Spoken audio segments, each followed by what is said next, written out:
बताइए कितना बड़ा मजाक इस देश में हो रहा है कि 75 साल का प्रधानमंत्री, इसकी सब दाढ़ी सफेद हो गई है, वो कुर्सी से चिपका हुआ है। बिहार में तो मोदी मतलब नीतीश कुमार को अपना लाडला मुख्यमंत्री बताते हैं। फिर आप मोदी जी कहेंगे कि मैं तो पैदा होते ही लिट्टी चोखा मांगने लगा था नर्स से। भीड़ बहुत ज्यादा नहीं थी और जो लोग थे भी उन्होंने भी कुर्सियां उर्सियां चलानी शुरू कर दी, क्योंकि तो ये सब तो अब पब्लिक भी समझ गई। देखिए, नौटंकी करके आप बहुत दिनों तक पब्लिक को उल्लू नहीं बना सकते हैं। नमस्कार, आप देख रहे हैं संक्षिप्त। मैं हूं आपके साथ अमृता पांडे। बीते दिनों प्रधानमंत्री नरेंद्र मोदी मोतिहारी दौरे पे थे और जो तस्वीरें निकलकर यहाँ से सामने आ रही हैं वो सबको चौंका रही हैं। एक पक्ष ऐसा जो कह रहा है कि प्रधानमंत्री नरेंद्र मोदी के रैली में भाड़े की भीड़ थी, कुर्सियां टूटी और लोग तो मोदी के आने से पहले ही चले गए।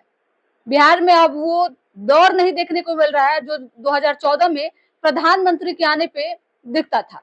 वहीं सत्ता पक्ष का ये दावा है कि लोग तो इतने थे कि व्यवस्था पे इसका असर पड़ रहा था और विपक्ष जो है वो पूरे तरीके से अलग अलग जगह का वीडियो फोटो पेश कर रहा है और प्रधानमंत्री को बदनाम करने का प्रयास कर रहा है। इसी को लेकर बातचीत करेंगे।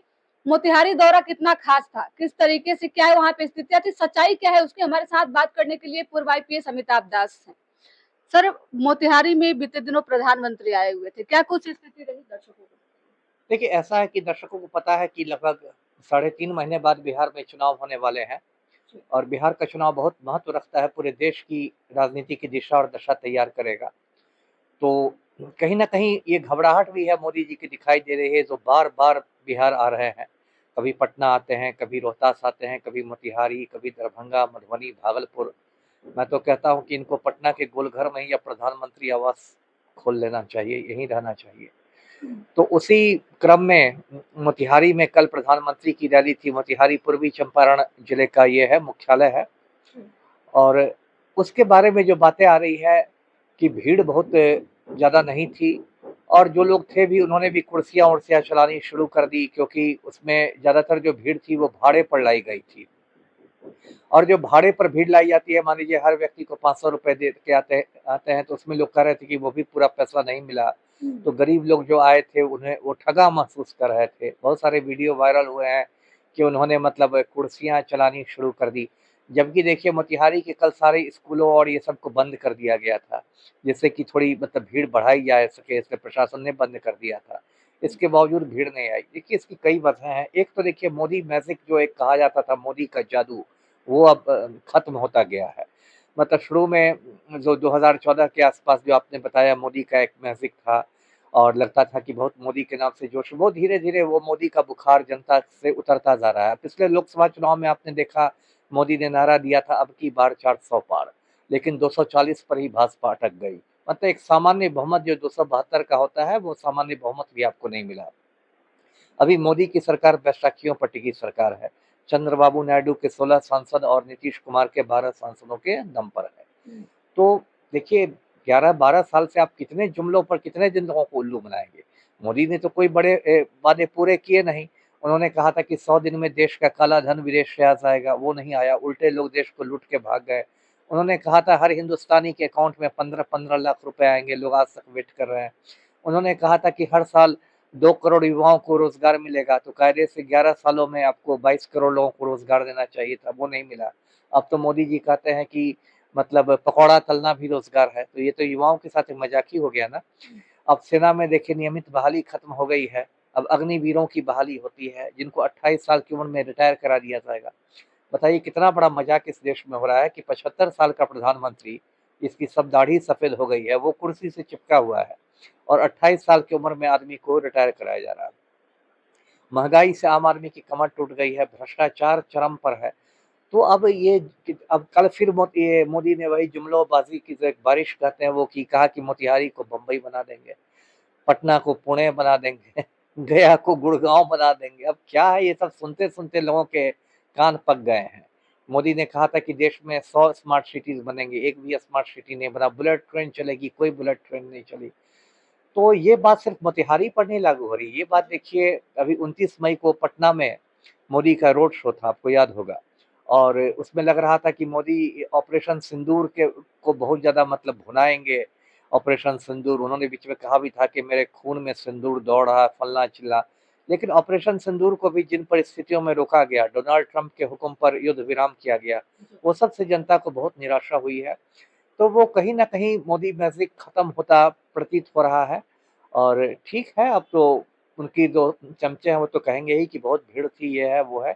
लेकिन उनका देखिए कांग्रेसी लोग भी मज़ाक उड़ा रहे हैं कि कुछ समय पहले एक बार मोतिहारी आए थे तो मोदी जी ने कहा था कि यहाँ चीनी मिल मैं खुलवा दूँगा और अगली बार मैं मोतिहारी में चाय पीऊँगा उसी चीनी की। और इस बार कुछ हुआ नहीं तो कांग्रेसियों ने उनका मज़ाक उड़ाने के लिए एक वहाँ छोटी-सी चाय की दुकान भी खोल ली थी, फीकी फीकी चाय की दुकान, कि चाय पीजिए लेकिन बिना चीनी के। तो विपक्ष भी तो हमलावर हो रहा है, लोगों को याद दिलाया जा रहा है कि इनके पुराने वादे कहाँ गए। तो ये सब तो है ही, और ये पूरे एनडीए के लिए एक तरह से चिंता का विषय है, क्योंकि अब चुनाव में सिर्फ 3.5 महीने रह गए हैं। तो ये चिंता का विषय है कि किस तरह मोदी के जो बिहार में तो मोदी मतलब नीतीश कुमार को अपना लाडला मुख्यमंत्री बताते हैं। और नीतीश ही कुमार एनडीए के मतलब सीएम फेस हैं। तो नीतीश कुमार से भी अब जनता मतलब जिसको कहते हैं ना ऊब गई है, और जनता बदलाव की मूड में कहीं न कहीं नज़र आ रही है। तो इन्हीं सब वजहों से ये जो मोतिहारी की सभा थी, आप उसको फ्लॉप कह सकती तो हैं। भाजपा तो कह रही है कि प्रधानमंत्री का बिहार दर्शन कार्यक्रम चल रहा है, बिहार के हर जगह पे जा रहे हैं, क्योंकि बिहार से उन्हें एक अलग लगाव है। और कल प्रधानमंत्री ने भी कहा कि बिहार के लोगों से जो है उनकी बहुत सारी चीजें जुड़ी हुई है, फीलिंग्स जुड़ी हुई है। नहीं, वो तो मोदी की पुरानी अदा है, जहाँ जाते हैं वहीं बोलने लगते हैं कि यहाँ से मेरा पुराना नाता है। पंजाब जाएँगे तो पंजाब की लस्सी को याद करने लगेंगे, पुराना नाता है। तमिलनाडु जाएँगे तो इडली डोसा की चर्चा करने लगेंगे। अब बिहार आएँगे, देखिए इस साल बिहार में चुनाव है, तो अभी देखिए निर्मला सीतारमण ने जो बजट पेश किया था तो मधुबनी की साड़ी पहन के पेश किया था। फिर अब मोदी जी कहेंगे कि मैं तो पैदा होते ही लिट्टी चोखा माँगने लगा था नर्स से। तो ये सब तो अब पब्लिक भी समझ गई, देखिए नौटंकी करके आप बहुत दिनों तक पब्लिक को उल्लू नहीं बना सकते हैं, है ना? बिहार को आपने क्या दिया है? बिहार को ना आपने विशेष राज्य का दर्जा दिया, जो बिहार के लिए एक तथाकथित विशेष पैकेज दिया इस साल के बजट में, वो भी एक झुनझुना है। बिहार की पुरानी-पुरानी माँगें नहीं हो रही है।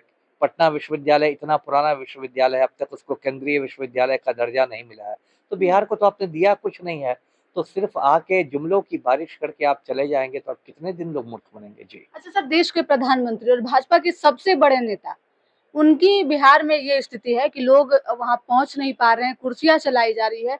इस बार के चुनाव में भाजपा की क्या स्थिति होने वाली है वही तो बिहार मैंने में? कहा कि एनडीए के लिए चिंता का विषय है। हुँ। 29 मई को जो रोड शो हुआ था पटना में, वो सुपर फ्लॉप हो गया था। सहयोगी दलों को तो छोड़िए, भाजपा की स्थिति बताइए क्योंकि बहुत पतली स्थिति है। हुँ, भाजपा की पतली स्थिति है, और भाजपा वालों ने जो प्रदेश के लोग हैं, जो सम्राट चौधरी और विजय सिन्हा और दिलीप जायसवाल, ये लोग जो हैं, इन लोगों ने तो पहले ही हथियार डाल दिए हैं। इसलिए मोदी जी को बार-बार बुलाया जा रहा है। इन लोगों को लगता है कि मोदी ही हमारे रामबाण हैं। मोदी आएँगे तो सब ठीक हो जाएगा। लेकिन दिक्कत की बात है कि रामबाण भी आपका अब कुंद हो चुका है। उसकी भी धार जो है वो कुंद हो गई है। तो भाजपा की तो हालत बहुत पतली होने वाली है। जी। अच्छा तेजस्वी लगातार सक्रिय हैं और सवाल भी उठा रहे हैं, कभी क्राइम रेट को लेकर, प्रधानमंत्री के दौरे को लेकर, क्या स्थिति रहने वाली है बिहार में? नहीं, देखिए प्रधानमंत्री तो हर बार जंगल राज की बात करते थे, इस बार तो कल में उन्होंने शर्म के मारे जंगल राज की बात भी नहीं की, हुँ, क्योंकि अभी जो बिहार में एनडीए का राज है तो वहाँ जंगल राज से कोई बहुत बेहतर स्थिति तो है नहीं। और तेजस्वी तो विपक्ष के नेता हैं, और जो सी वोटर का सर्वे आ रहा है लगातार वो बढ़त बनाए हुए हैं। हुँ। तो एक तरह से उनको अब भावी मुख्यमंत्री के रूप में देखा जा रहा है, और बराबर वो मतलब एक क्राइम बुलेटिन भी जारी करते हैं हर कुछ दिन पर, जिसमें वो अपराधों का लेखा-जोखा रखते हैं। हुँ। तो वो काफ़ी आक्रामक हैं, क्योंकि वो समझ गए हैं कि इस बार एनडीए की जो हालत है वो थोड़ी मतलब पतली हो गई है। जी। अच्छा प्रधानमंत्री के दौरे पे तो सवाल उठाए जा रहे हैं कि चुनाव है तो मोदी जी बार-बार आ रहे हैं। भाजपा के सभी नेता अब उन्हीं पे आधारित हैं। लेकिन राहुल गांधी भी बार-बार बिहार आ रहे हैं। कई सारे कार्यक्रम उन्होंने किया और बिहार पे विशेष फ़ोकस है उनकी। बिल्कुल तो सही कहा आपने। देखिए, मैंने कहा कि बिहार का चुनाव जो है वो पूरे देश की दशा और दिशा तय करेगा। हुँ, क्योंकि बिहार ठीक है, एक मतलब आप मझला राज्य कह सकती हैं, बड़ा राज्य तो नहीं रहा क्योंकि झारखंड अलग हो गया है। जी। मझला श्रेणी का राज्य है, लेकिन हिंदी पट्टी का राज्य है, महत्वपूर्ण राज्य है, और बिहार पर ही पूरे हिंदुस्तान की मतलब नज़र लगी हुई है, और माना जाता है कि यदि बिहार एनडीए के हाथ से निकल जाता है नवंबर में, तो बिहार में तो एनडीए जाएगी ही, जो केंद्र सरकार है, भारत सरकार में मोदी की भी कुर्सी जो है वो डामाडोल हो सकती है। हुँ। मतलब लोगों का कहना है कि चंद्रबाबू नायडू भी बिहार के चुनाव पर नज़र रखे हुए हैं, और यदि उनको लगा कि बिहार में बुरी तरह हार गई एनडीए, तो चंद्रबाबू नायडू भी एनडीए को अलविदा कर सकते हैं, वो भी इंडिया महागठबंधन में आ सकते हैं। अभी चंद्रबाबू नायडू ने एक पत्र भी लिखा है चुनाव आयोग को, और ये गहन पुनरीक्षण सब पर सवाल किया है। तो वो भी थोड़ा मतलब गाल फुलाए हुए दिखाई देते हैं। और राहुल गांधी समझ रहे हैं कि मतलब यदि एनडीए को वो हटा देते हैं बिहार से तो एक बहुत बड़ी मनोवैज्ञानिक जीत हो जाएगी। इसलिए देखिए राहुल गांधी ने 2-3 बड़े-बड़े परिवर्तन किए हैं। बिहार के कांग्रेस अध्यक्ष को बदल दिया गया है, राजेश राम को बनाया गया है। बिहार कांग्रेस प्रभारी को बदल दिया गया है, कृष्णा अल्लावरू को बनाया गया है। फिर कन्हैया कुमार को स्टार प्रचारक के रूप में उतारा गया है। तो राहुल गांधी का भी फोकस पूरा और मुझे लगता है कि शायद मोदी के बार-बार आने की वजह भी शायद ये है कि वो भी थोड़ा राहुल गांधी से थोड़ा मतलब घबरा गए हैं। पहले ये लोग राहुल गांधी को पप्पू-पप्पू कहते थे, लेकिन पिछले लोकसभा चुनाव में जब राहुल गांधी ने इन लोग को बहुमत से दूर कर दिया, तब ये लोग अब उसको पप्पू नहीं कह पा रहे हैं, उनसे डरने लगे हैं। जी।